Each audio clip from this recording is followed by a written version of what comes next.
بسم اللہ الرحمن الرحیم۔ السلام علیکم دوستو۔ ایشیائی خطہ کافی گرم ہے، اس لیے یہاں کے لوگ ایسی بحثوں میں بھی الجھنے سے کبھی نہیں گھبراتے جن کا کم سے کم انجام لڑائی جھگڑے کی صورت میں نکلتا ہے۔ زیادہ کا اندازہ خود لگا لیجئے۔ بحث گروہی لسانی نسل، رنگ، ذات پات اور معاشی حیثیت پر ہو سکتی ہے، جس کا انجام تلخی کی صورت میں نکلتا ہے، جس کا معاشرے کو کوئی فائدہ نہیں ہوتا۔ معاشرے کی اصلاح کے لیے ہم بہت کچھ کر سکتے ہیں، لیکن کرنا نہیں چاہتے، کیونکہ دانش مندی کا یہ تقاضا ہے کہ بحث برائے بحث سے قطعی اجتناب کیا جائے۔ یہ کامیابی کی راہ میں بھی ایک رکاوٹ ہے۔ اچھے برے لوگ ہر جگہ ہوتے ہیں، چند ایک کے غلط رویوں کی وجہ سے آپ سبھی کو برا نہیں کہہ سکتے۔ اختلاف اور لڑائی جھگڑے میں بہت فرق ہوتا ہے۔ بالفرض اگر آپ کسی سے اتفاق نہیں کرتے اور احسن طریقے سے اختلاف کرتے ہیں تو لڑائی نہیں، نظریے یا رائے سے اختلاف کرنا کوئی بری بات نہیں۔ بری بات تب ہوگی جب کوئی اختلاف کرتے ہوئے ذاتیات پر اتر جائے۔ مباحثہ میں ہم ایک دوسرے سے کبھی اتفاق تو کبھی بہتر انداز میں اختلاف کر سکتے ہیں۔ اس کا ہرگز یہ مطلب نہیں کہ ہم لڑ رہے ہیں۔ بے شک چند لوگ بعض اوقات واقعی جھگڑے پر اتر آتے ہیں، لیکن ان کی وجہ سے آپ پورے معاشرے کو برا بھلا نہیں کہہ سکتے۔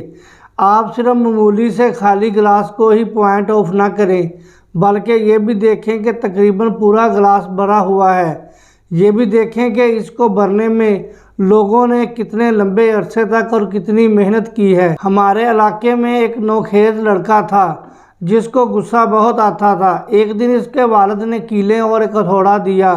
بیٹے سے کہا کہ جب بھی تمہیں غصہ آئے ایک لکڑی میں ہتھوڑے سے ایک کیل ٹھوک دینا۔ پہلے دن اس لڑکے نے 37 کیلیں ٹھوکی۔ یہ سلسلہ چند دنوں تک چلتا رہا۔ آہستہ آہستہ اسے اپنے غصے پر قابو پانے کی عادت ہونے لگی اور لکڑی پر کیلوں کی تعداد کم ہونے لگی۔ چند ہفتوں کے بعد اس نے محسوس کیا کہ لکڑی پر کیلیں لگانے سے بہتر اور آسان کام ہے غصے پر قابو پانا۔ آخر وہ دن آ گیا جب اسے بالکل غصہ نہ آیا۔ اس نے ایک بھی کیل نہیں ٹھوکی۔ خوشی کے مارے پھولے نہیں سما رہا تھا اور دوڑتے ہوئے اپنے والد کے پاس اپنی کامیابی بتانے کے لیے پہنچا۔ والد بہت خوش ہوئے اور مشورہ دیا کہ اب تم کو جب غصہ پر قابو آ جائے تو ایک کیل نکال دینا۔ چنانچہ لڑکے نے ہر روز غصہ پر قابو پانے کے بعد ایک کیل اکھاڑنا شروع کی اور آخرکار وہ دن آ گیا جس دن ساری کیلیں باہر نکل چکی تھیں۔ اس بار وہ پہلے سے بھی زیادہ خوش تھا اور اپنی نئی کامیابی والد کو بتانے کے لیے بےتاب تھا۔ والد نے جب یہ خبر سنی تو بہت خوش ہوئے، بیٹے کو مبارکباد دی اور کہا مجھے آپ پر فخر ہے۔ بہرحال والد اپنے بیٹے کو لے کر اس لکڑی کے پاس پہنچے جس میں کیلیں ٹھوکی گئی تھیں۔ بیٹے سے مخاطب ہوتے ہوئے کہا بیٹا مجھے تم پر فخر ہے اور تمہاری کامیابی پر مجھے ناز ہے، مگر لکڑی کے ان سوراخوں کو ذرا دیکھو، وہ یہیں پر ہمیشہ ہمیشہ کے لیے رہ جائیں گے اور اب یہ لکڑی پہلے کی طرح کبھی نظر نہیں آئے گی۔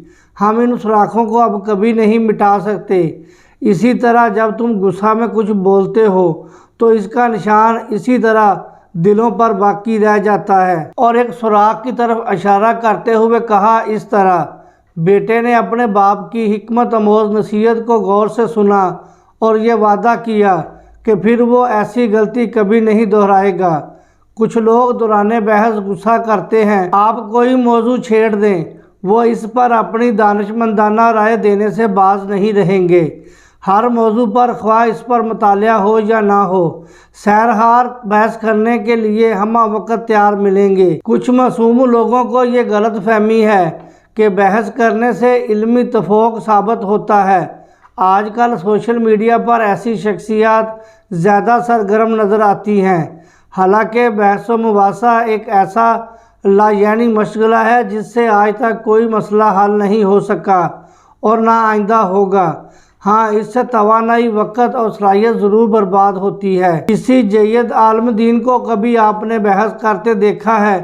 اس کی وجہ یہ ہے کہ وہ اس کا مشغلہ کی حقیقت اور اس کے نتائج سے بخوبی واقف ہیں۔ بحث و مباحثہ میں کسی فریق کی جیت نہیں ہوتی، اس میں صرف ہار ہی ہوتی ہے۔ اگر آپ نے یہ جنگ جیت بھی لی تو ایک اچھا دوست ضرور گوا بیٹھیں گے، اور اگر ہار گئے تو وہ آپ کو کھو بیٹھے گا۔ یہ ایک ایسا کھیل ہے جس کی جیت میں بھی ہار اور شکست ہی ہے۔ اب میں آپ کو ایک اہم بات اور بتاتا ہوں۔ عید کا دن تھا، ایک دوست کے ہاں بیٹھے ہوئے تھے، شیر خورمہ چل رہا تھا، سیویاں کھائی جا رہی تھیں، محفل سجی تھی اور حاضرین مختلف موضوعات پر تبادلہ خیال کر رہے تھے۔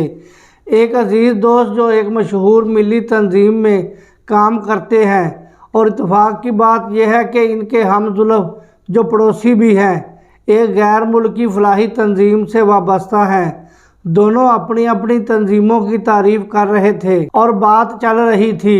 نہ جانے کب تبادلہ خیال بحث و مباحثہ میں بدل گیا، دونوں طرف سے دلائل اور اعداد و شمار پیش کیے جانے لگے، لہجہ سخت ہوتا گیا اور بحث گرم ہوتی چلی گئی۔ ایک دوست نے دوسرے دوست سے کہہ دیا کہ آپ تو جاہل ہیں، آپ کو کیا معلوم کہ مسلم تنظیمیں کیا کرتی ہیں۔ اتنا کہنا تھا کہ محفل پر سناٹا چھا گیا۔ ان کے ہم زلف تھوڑی دیر بعد آزادہ خاطر ہو کر جب رخصت ہوئے تو انہوں نے پھر اس گھر میں 2 سال تک قدم نہیں رکھا۔ بحث کا ایسا نتیجہ ایک عام سی بات ہے، بحث میں جیت کسی کی نہیں ہوتی، ہاں ہاتھ دونوں کی ہوتی ہے۔ لہٰذا دانش مند لوگ کبھی بھی بے سود بحث و مباحثہ میں اپنا وقت ضائع نہیں کرتے۔ اس کی وجہ یہ ہے کہ بحث میں پوری قوت اس بات پر صرف کی جاتی ہے کہ سامنے والے کو زیر کیا جائے۔ یہاں موضوع بحث نہیں رہتا، بلکہ بحث کرنے والا موضوع بحث بن جاتا ہے، اور ہر فریق یہ کوشش کرتا ہے کہ آخری دلیل کی ایسی چھڑی سامنے والے کی پیٹھ میں گھونپ دی جائے کہ وہ ہمیشہ کے لیے خاموش ہو جائے، نہ رہے بانس اور نہ بجے بانسری۔ بحث و مباحثہ اور تبادلہ خیال میں درجہ ذیل فرق ہے۔ بحث و مباحثہ سے گرمی نکلتی ہے جبکہ تبادلہ خیال سے روشنی۔ بحث میں انسان کا دماغ بند ہوتا ہے اور انا بولتی ہے، اور تبادلہ خیال میں کشیدہ قلبی گویا ہوتی ہے اور دل کھلا ہوتا ہے۔ مباحثہ اور مناظرہ نادانی اور جہالت کا تبادلہ ہے، اور تبادلہ خیال معلومات اور انفارمیشن کا ہے۔ مباحثہ اور معاشرہ نادانی اور جہالت کا تبادلہ ہے، اور تبادلہ خیال معلومات اور انفارمیشن کا۔ بحث غصہ، ناراضگی اور خفگی کا اظہار ہے، اور تبادلہ خیال منطق، دلائل اور حقائق کا۔ بحث میں زور اس پر ہوتا ہے کہ کون صحیح اور کون غلط ہے، اور تبادلہ خیال میں زور اس پر ہوتا ہے کہ کیا صحیح اور کیا غلط ہے۔ تبادلہ خیال کے کچھ اصول ہیں جن کو یاد رکھنا بہت ضروری ہے۔ نمبر 1، سامنے والا جتنا بھی ترش روا اور سخت گو ہو، آپ کوئی ناروا لفظ نہ نکالیں۔ نمبر 2، سامنے والے کو غور سے سنیں اور ویسا ہی برتاؤ کریں جو آپ اپنے لیے پسند کرتے ہیں۔ نمبر 3، افکار و خیالات کو نشانہ بنائیں، ذاتیات پر حملہ نہ کریں، مثلاً آپ احمق ہیں، ان پڑھ ہیں، بیوقوف ہیں وغیرہ وغیرہ، بلکہ سنجیدہ اور مہذب جملوں کا استعمال کریں۔ مثال کے طور پر، میری معلومات کے مطابق ایسا ہے، میری سمجھ یہ کہتی ہے، کچھ اور وضاحت کریں وغیرہ وغیرہ۔ نمبر 4، اعتراض کریں کہ میں نے سمجھنے میں غلطی کی یا مجھے صحیح معلومات نہیں۔ یاد رکھیں، غلطی کے اعتراف سے انسان چھوٹا نہیں ہو جاتا۔ اگر آپ سے سامنے والے کو تکلیف پہنچے تو فوراً معافی مانگ لیں، مگر ساتھ ہی ان سے معافی کی توقع نہ رکھیں، کیونکہ معافی مانگنے میں بعض لوگوں کی جان نکل جاتی ہے۔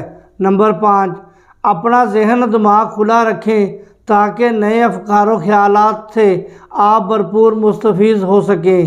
اس لیے خواہ کوئی بھی موضوع ہو، اس پر تبادلہ خیال کریں، بحث نہیں۔ اہل علم بحث کرتے ہیں اور اسی روش کو اپنانے کی ضرورت ہے۔